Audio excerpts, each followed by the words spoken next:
எஸ்ஐயா 41வது அதிகாரம் அதனுடைய 13வது வசனம்.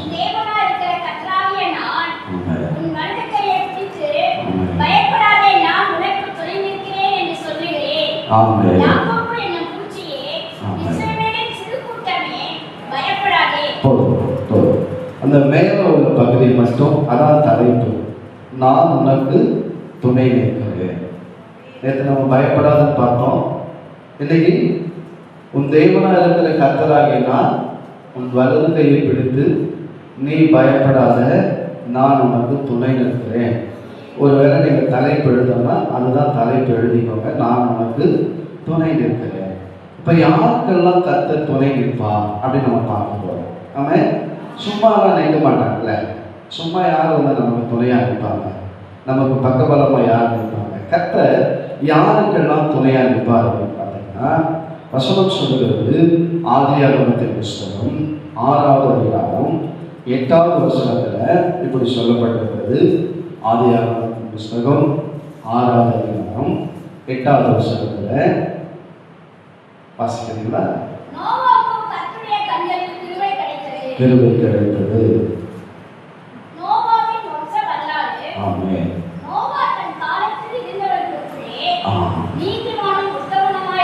ஆமென். போதுமா? எப்படி இருந்தானா? நோவா தன் வாழ்ந்த காலத்திலே நீதிமான உத்தமனமாய் இருந்தார். பெரிய ஒரு அழிவை ஆண்டவர் கொடுக்க போகிறார்.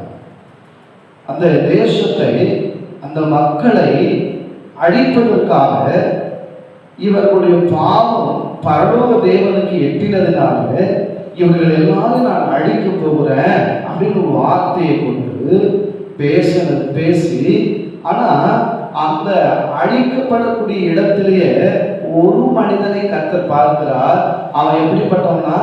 நீதிமான உத்தமம். கர்த்தர் அவனுக்கு துணை நின்றார். எல்லாருமே அழியக்கூடியவர், எல்லாருமே அழிவுக்குரியவர்கள், எல்லாரும் அழிக்கப்படவர். பாவம் செய்து தேவனுடைய மகிமை அற்றவர்களானார்கள் வேதம் சொல்கிறது. அங்க இருக்கிற எல்லாமே தேவனுக்கு பிரியமில்லாத செயலை செய்கிறவங்க. ஆனா அங்க ஒரு நீதிமான் இருக்கிறான், அங்க ஒரு உத்தமன் இருக்கிறான். அவனை கர்த்தர் காப்பாற்றணும்னு நினைக்கிறாரு, அவன் குடும்பத்தை கர்த்தர் காப்பாற்றணும்னு நினைக்கிறாரு, அவன் மிருக ஜீவனை கர்த்தர் காப்பாற்றணும்னு நினைக்கிறாரு, அவன் சந்ததியை கர்த்தர் காப்பாற்றணும்னு நினைக்கிறாரு. காரணம் என்ன? அவன் நீதிமான உத்தமனுமாய் இருந்தான். ஆமென். அல்லேலூயா. இன்றைக்கு நம்முடைய வாழ்க்கையில கூட கர்த்தர் நம்மளை பாதுகாக்கணும்னு நினைக்கிறோம், கர்த்தர் நம்முடைய சந்ததியை பாதுகாக்கணும்னு நினைக்கிறோம், நம்ம கூட நமக்கு ஆண்டவர் துணையா இருக்கணும்னு நினைக்கிறோம். கரெக்டு. ஆனா நம்ம நீதிமானும் உத்தமனமா இருந்தாதான் அவன் நமக்கு துணையா இருப்பான். அல்லேலூயா, அல்லேலூயா. பாருங்க, இவன் நீதிமானும் உத்தமனமா இருந்ததுனாலதான் எப்படின்னா, இன்னைக்கு நம்ம பிள்ளைங்க யாராவது நம்ம பேச்சு கேட்கிறாங்களா? சொல்லுங்கம்மா. யாராவது கேட்குறாங்க, டேய் செல்போன் எடுக்காத, நீ எடுக்காத முதல்ல இல்லையா? கம்பெனி எங்கன்னா ஒரு பக்கமாக உட்காரு, நீ போய் ஒரு பக்கமாக உட்காருன்றான். யாரு கேட்குறா? ஏன் நான் சொல்ல வரேன்னா, நோவா உத்தமமாக இருந்ததுனால 3 பிள்ளையும், டேய் மழை வரப்போது பேழையை செய்யணும், நீயும் உன் மனைவிகள் வந்து வேலை செய்யணும். எந்த மருமக சொல்ற பேச்சு கேட்பா? மாமனார் மருமக பேச்சு கேட்குறாங்களா இன்னைக்கு? ஆமே. சபைக்கு வந்து போனவங்களும் சரி, சத்தியத்தை அறிந்தவங்களும் சரி, அறியாதவங்களும் சரி, மாமியார் மருமக சண்டை இன்னுமே என்ன பண்ணல, அப்படியே தான் இருக்குது. ஆனா நோவா காலத்துல அவன் நீதிமான உத்தமனமா இருந்தான். எந்த மருமகளும் கேள்வி கேட்கல, எந்த பிள்ளைகளும் கேள்வி கேட்கல, தான் மனைவி கூட கேள்வி கேட்கல. அந்த சந்ததியை பாதுகாக்கப்பட்டது. அவன் நீதிமான உத்தமனமா இருந்தான். உங்களை என்னை பிள்ளைங்க பார்க்குறாங்க, உங்களை என்னை பக்கத்து வீட்டுக்காரங்க பார்க்குறாங்க, உங்களை என்னை அவங்களை சுற்றி இருக்கிறவங்க பார்க்குறாங்க. சில நேரங்களில் சொல்லுவாங்க, இதெல்லாம் பைபிள் எடுத்துட்டு சர்ச்சைக்கு போகுது, எப்படிதான் அந்த சர்ச்சையில் சேர்த்துக்கிறாங்களோ. தப்பா நினைச்சிடாதீங்க, நான் உங்களை சொல்லலை, பொதுவாக சொல்றேன். அல்லேலூயா. எல்லாம் பைபிள் எடுத்துட்டு போறான், யார் இவங்களை சேர்க்கிறாங்கன்னு தெரியலையே. காரணம் என்ன? அங்க சாட்சி இல்லை, அங்க உத்தமனா இல்லை, அங்க நீதிமானா இல்லை. ஆமென். அல்லேலூயா. ஆனால் ஆண்டவர் விரும்புகிறது, ஆண்டவர் தேடி வந்து துணை நிற்கிறது, ஆண்டவர் தேடி வந்து உதவி செய்யணும்னா அங்க நீதிமான உத்தமனமா இருக்கணும், தன் குடும்பத்துல நீதிமான உத்தமா இருக்கணும், தன் வாழ்கிற பகுதியில நீதிமான உத்தமனமா இருக்கணும், தனக்குள்ளாகவே ஆண்டவருக்கு அவனுக்கு இருக்கிற உறவுல உத்தமனா இருக்கணும். அப்படி இருக்கும் பொழுதுதான் தேவாதி தேவனா இருக்கிற கர்த்தர் துணை வைப்பார். சொல்றாரு, நீ பயப்படாத, தேவனா இருக்கிற கர்த்தராகினா உன் வலதுகையை பிடித்து நீ பயப்படாத துணை இருக்கிறன்னு சொல்றார். அப்படி துணை இருக்கிறன்னு சொல்ற கர்த்தர் எப்படி நிற்பார்னா, நம்ம உத்தமமா இருந்தாதான் நம்முடைய வாழ்க்கை இந்த உலகத்துல பார்த்து எல்லாருமே சொல்லலாம், சூப்பர் வாழ்க்கை, அருமையான சகோதரன், அருமையான சகோதரி, நல்லவங்கன்னு யாரோ ஒருத்தர் சொல்லலாம், இல்ல 10 பேர் கூட சொல்லலாம், இல்ல எல்லாருமே கூட சொல்லலாம். இயேசுநாதர் சொல்றதாங்க. யார் சொல்லணுங்க? இயேசுநாதர் சொல்லணும், இவன் உத்தமன், இவன் நீதிமான். அப்படி இருந்தா அந்த ஊருக்கே காமிச்சு கொடுத்துருவாங்க நம்மள. இவன் நீதிமானுங்க, இவன் உத்தமானுங்க, இவன் பொய் சொல்ல மாட்டாங்க, இவங்க கர்த்தருடைய பிள்ளைங்க, இவங்க ஜெபிக்கிறவங்க, இவங்க வேதத்தை வாசிக்கிறவங்க, இவங்க சொன்னா நடக்கும். ஆமென். இவங்க ஜெபிச்சா எல்லாம் என்ன பண்ணோம்? மழையாவது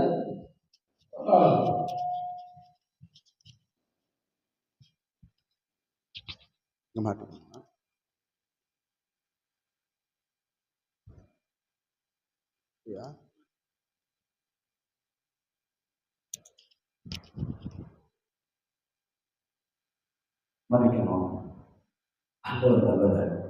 பாருங்க, நோவா எத்தனையோ பேருக்கு போய் சொல்றான், எவருமே நம்பல, யாருமே நம்பல, அவன் வாழ்க்கை எல்லாம் வீணா போச்சு.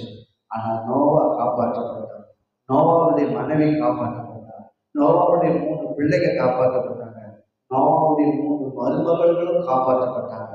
என்ன காரணம் அப்படின்னா, அவன் வாழ்ந்த ஜனங்களுக்குள்ளே, அவன் இருந்த நாட்களிலே நீதிமானும் உத்தமமா இருந்தான். நம்முடைய கேள்விலாம் என்ன தெரியுமா? அவனே அப்படி வாழ்றான், அவனே அப்படி வாழ்றான், நான் மட்டும் எப்படி வாழ்றது? பாருங்க, அவன் யாருக்காக வாழ்றான், நீங்களும் நான் யாருக்காக வாழ்றோம் சொல்லுங்க? இயேசுநாதருக்காக வாழ்றோம். நீங்களும் நானும் இயேசுநாதருக்காக வாழ்றோம். அவர் வரும் பொழுது நம்மளை அவரோடு கூட அழைத்து சொல்வதற்காக அவருக்கென்று நம்ம வாழ்ந்து கொண்டிருக்கிறோம். உலகத்துல வாழணும், யாருக்காகலாம் வாழலாம், எப்படி எல்லாம் வாழலாம், என்னென்னத்துக்கோ வாழலாம். நீங்களும் நாமும் நீதிமான உத்தமனா இருக்கிறோம், அது அவர் இருக்கிறது.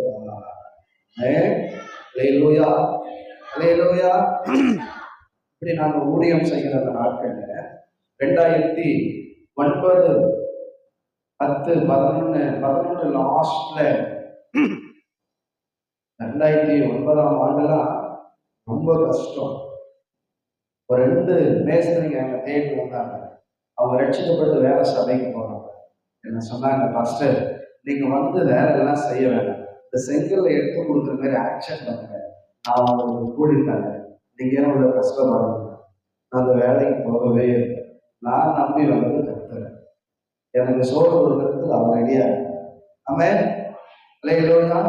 பாடுகள் தான், கஷ்டங்கள் தான், ஆனாலும் அந்த வேலைக்கு நான் என்ன பண்ணல, போகல. கரெக்டா 2011 லாஸ்ட், 2012 ஃபர்ஸ்ட்ல எனக்கு மிகப்பெரிய ஒரு வியாதி. அப்படின்னா இந்த அம்மைன்னு சொல்லுவாங்க பாருங்க, உச்சந்தலை துவங்கி உள்ளங்கால் வரைக்கும் அப்படியே போகும். எவ்வளோ பெருசு, அப்படியே போட்டு போட்டு பட்டு பட்டுன்னு வெடிக்கும், ரணமாயிடும்.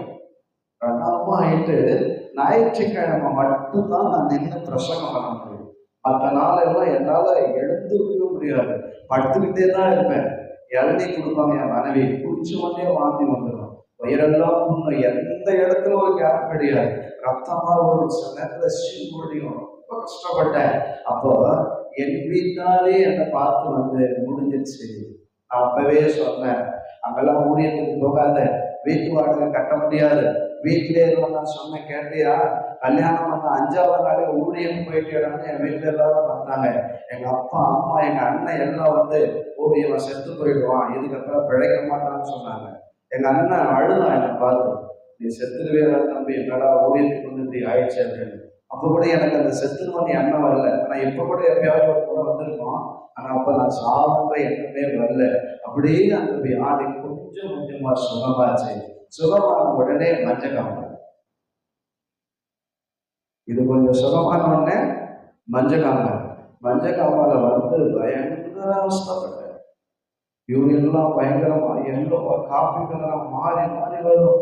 அதுக்கு போய் இந்த 2 வியாதியில பெரும் மரணப்படுக்கை ஆயிட்டேன். என்னை பார்க்க வரவங்கெல்லாம் என்னுடைய வியாதி பற்றி விசாரிக்கிறாங்களோ இல்லையோ, இவன் எப்போ போயிடுவானோ அப்படின்னு தான் பார்க்க வந்தாங்க. ஆமே இல்லையா? எனக்கு ஒரே ஒரு வயநாடு, எனக்கு ஒரே ஒரு எண்ணம், இந்த உயிர் அவர் கொடுத்தது, இந்த அழைப்பு அவர் கொடுத்தது. நானா தெரிஞ்சுக்கல, அவர் என்ன தெரிஞ்சுக்கிட்டார். இல்லையா? அவர் என்ன தெரிஞ்சுக்கிட்டார். என்னை கொண்டு போட்டாலும் அவர்கிட்ட தான் என் வீட்டில் வந்து கூப்பிடுவாங்க. மனைவி மட்டும்தான் என்னை பார்த்துப்பாங்க. 2 பிள்ளைங்க இருப்பாங்க. அது ஒரு பக்கம் ஆடணும், இன்னொரு பக்கம் ஆடணும். இவங்க அதை பார்க்கணும், என்னையும் பார்க்கணும். ரொம்ப கஷ்டம். அந்த நாள் அவங்க எப்படி சகிச்சுக்கிட்டாங்கன்னு எனக்கு தெரியல. இல்லையா? இந்த நாள்ல அவ்வளோ கஷ்ட சூழ்நிலை. வீட்டுக்கு வந்து போராட போட கூப்பிட்டாங்க. ஒருவேளை நான் செத்தா இங்கிருந்து செத்துட்டு பிறகு என்ன தூக்கிட்டு போயிடுங்க, நான் வரவே மாட்டேன் அப்படின்னு சொன்னேன். ஆண்டவர் இதுவரைக்கும் என்ன ஜீவனை கொடுத்து வச்சிருக்கேன்.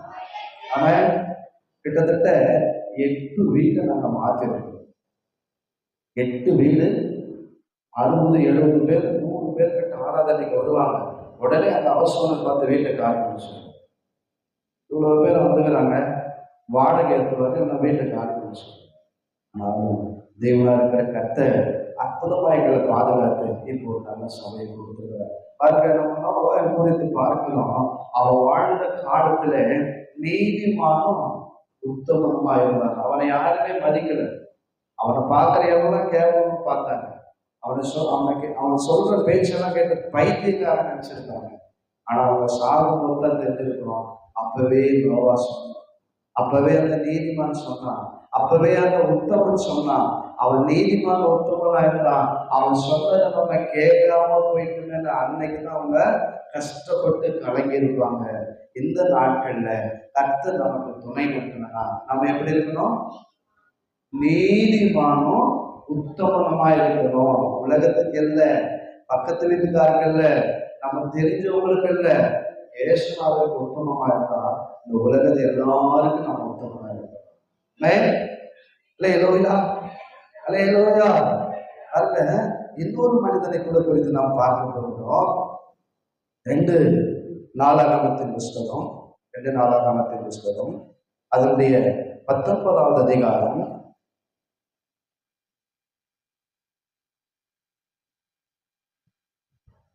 கடைசி வசனத்தை வாசிக்கலாம். 19வது அதிகாரம் கடைசி வசனம்.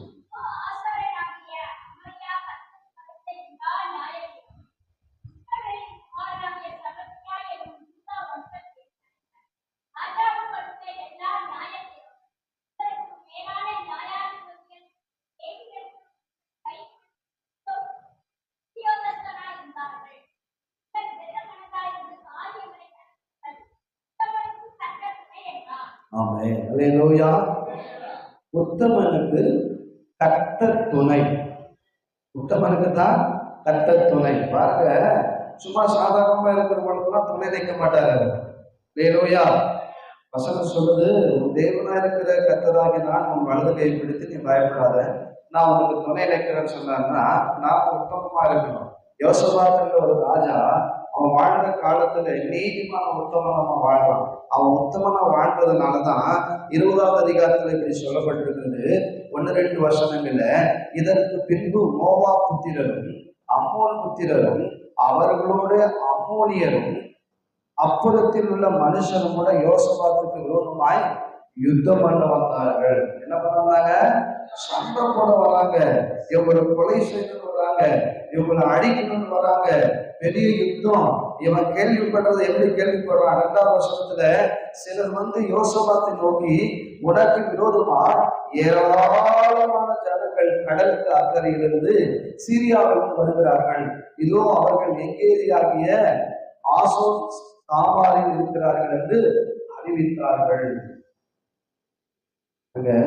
பெரிய ஒரு யுத்தம், இவனுக்கு ரொம்ப பெரிய ஒரு சேனை வந்து சொல்லிட்டாங்க. நாம கூட இந்த நாட்கள்ல நமக்கு விரோதமா சொல்லலாம், உன்னை குறித்து இவங்க இப்படி பேசுறாங்க, உங்களை குறித்து இவங்க அப்படி சொன்னாங்க, உன்னை குறித்து தான் அப்படி கேவலமா பேசுறாங்க. யாரு வேணாலும் என்ன வேணாலும் சொல்லட்டும், நான் உத்தமனா இருந்தா கர்த்தர் எனக்கு துணை நிற்பார். நாம உத்தமமா இருந்தா கர்த்தர் நமக்கு துணை நிற்பார். வசனம் சொல்லுகிறது பாருங்க, என்ன சொல்றது அப்படின்னா, அப்படியே அவன் உபவாசித்து எல்லா ஜனங்களையும் கூடி வர செய்யும் போது பாருங்க, 14வது வசனம் வாசிங்க.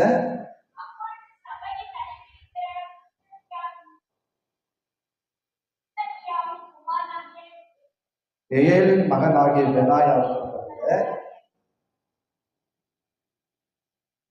என்னன்னா 20:16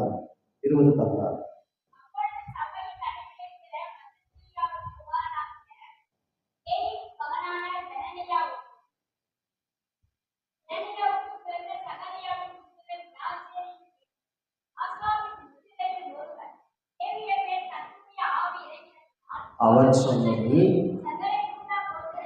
ஆமென்.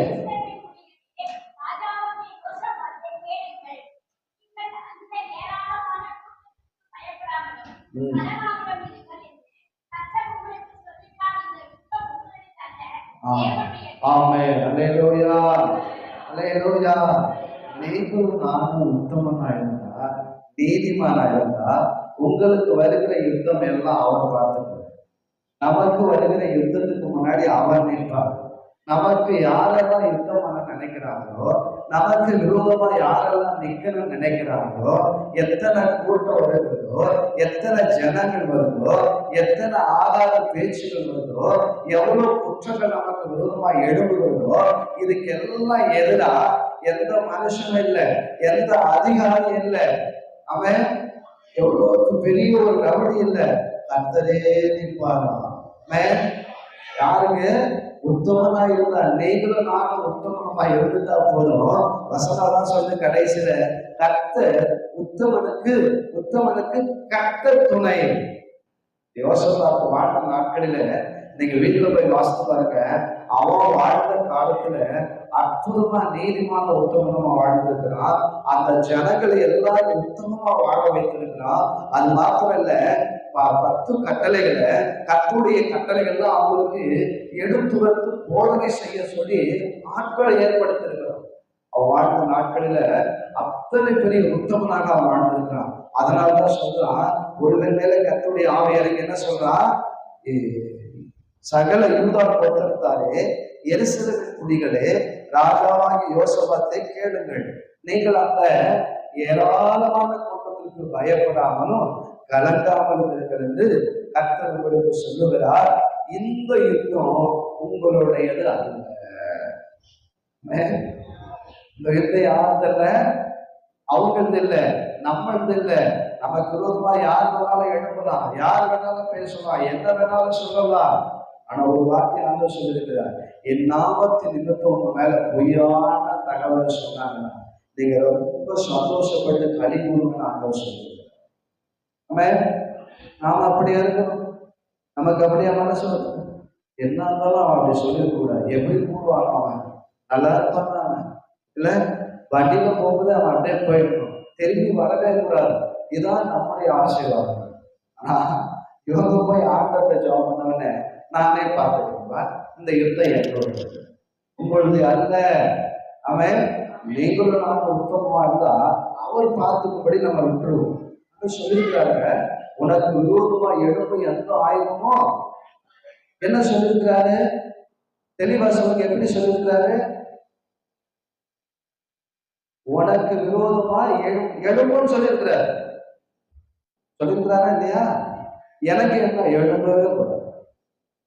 அப்புறம் எப்படி அவர் பெரியவன்னு பார்க்க முடியும்? அவன் எழும்பவே கூடாதுதான் எங்க நான் அவசியம். எழுப்பும் போது நான் வந்து நிற்பேன்.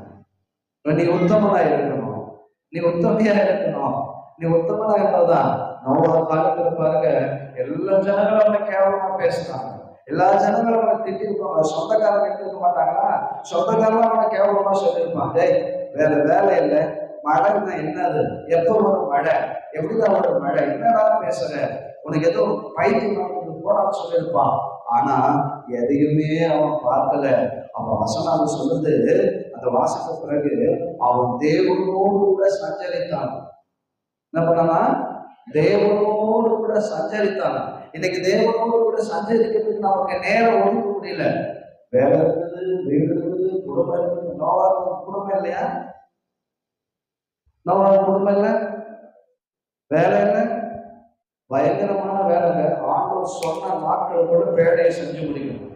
ஒருவேளை மனைவியை கவனிக்கணும், பிள்ளைகளை கவனிக்கணும், அவர்களுக்கு வேண்டியதை செய்யணும், அவன் சாப்பிடணும், அவன் தேவனோடு கூட எத்தனை வேலை செஞ்சிருக்கிறாங்க இல்லையா? நம்ம ஒரு 2-3 வேலையை செஞ்சிருக்கோம்னா ரொம்ப டயர்டாக பட்டு வரும். நான் என்ன சொல்றேன் கூட சொல்லல, நீங்க நல்லா ஜெபிக்கிற பிள்ளைகள், வேதத்தை நல்லா வாசிக்கிறவங்க, இல்லையா இல்லையா, அவன் வாழ்ந்த காலத்துல நீதிமான உத்தமனா வாழ்ந்திருக்கிறான். இவன் ஒரு பெரிய ராஜா, இவன் ஒரு யோசபாத் பெரிய ராஜா.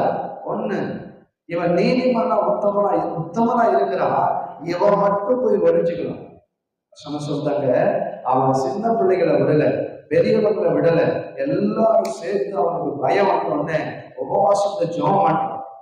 அவன் உபவாசத்தை ஜெபம் பண்றான். ஜெபம் பண்ணும்போது இவனுடைய உத்தமத்தை பார்த்து, இந்த ஜனங்களுடைய கூக்குரலை பார்த்து பாருங்க, 5வது வசனம் சொல்லுது, அப்பொழுது யோசபா கர்த்தருடைய ஆலயத்திலே புது பிரகாரத்து முகப்பிலே யூதா ஜனங்களும் எருசலேமில் கூடிய சபையிலே நின்று, எங்கள் பிதாக்களின் தேவனாகிய கர்த்தாவே, பரலோகத்தில் இருக்கிற நீர் அல்லவோ தேவன், தேவனின் ஜாதிக்குரிய ராஜ்யங்கள் எல்லாம் ஆளுகிறவர், உம்முடைய கரத்திலே வல்லமையும் பராக்கிரமும் இருக்கிறது, ஒருவரும் உம்மோடு எதிர்த்து நிற்க கூடாதே. அழுத்தமா நம்ம சொல்ல வேண்டிய ஒரு விஷயம் என்னன்னா, இப்ப யாருக்கு விரோதமா வராங்கன்னு ஜனங்கள் வந்து என்கிட்ட சொன்னாங்க. யாருக்கு? யோசபாத்துக்கு இந்த ஜனங்களுக்குமா விரோதமா வரான்னு சொல்றாங்க. ஆனா இவன் போய் எப்படி ஜெபம் பண்றான்? யோசபாத் எப்படி ஜெபம் பண்றான்? 6வது வசனத்துல சொல்றாங்க, கடைசி பகுதியில, ஆளுகிறவர் உம்முடைய கரத்திலே வல்லமையும் பராக்கிரமும் இருக்கிறது, ஒருவரும் உம்மோடு எதிர்த்து நிற்க. எல்லாத்தையும் அங்க விட்டான். இவன் உத்தமனா இருக்கிறதுனால எனக்கு எதுக்கும் சம்பந்தம், அவன் இல்லையா, எனக்கு எதுக்கும் சம்பந்தம் இல்லை, நீங்க பார்த்துருங்க அப்படின்னு சொல்லிட்டு இவன் ஒதுங்கிட்டான். இவன் ஒதுங்குறான்னு தெரிஞ்சவனே ஆண்டவர் சொல்றாரு, நீ என்னதான் ஒதுங்குறது, நான் உன்னை மறைச்சுக்கிறேன், அந்த யுத்தம் என்னுடைய, அதை நானே எடுத்துக்கிறேன், நீ பயப்படாத, உன் ஜனங்களுக்கு சொல்லு, உன் ஜாதிகளுக்கு சொல்லு, உன் கோத்திரங்களுக்கு சொல்லு, உன் பிள்ளைகளுக்கு சொல்லு, உன்னோடு கூட இருக்கிற எல்லா ஜனங்களுக்கு சொல்லு, இந்த யுத்தம் உங்களுடையதல்ல, அது என்னுடையது, அதை நான் பார்த்துக் கொள்ளுங்கள் என்று சொல்லுகிறார். காரணம் அவன் உத்தமனா இருந்தார். காரணம் அந்த எல்லா ஜனங்களும் உத்தமமாய் கர்த்தரை நோக்கி பார்க்கிறார். இன்னைக்கு நீங்களும் அதை எப்படி இருக்கிறோம்? நம்முடைய வாழ்வு எப்படி இருக்கிறது?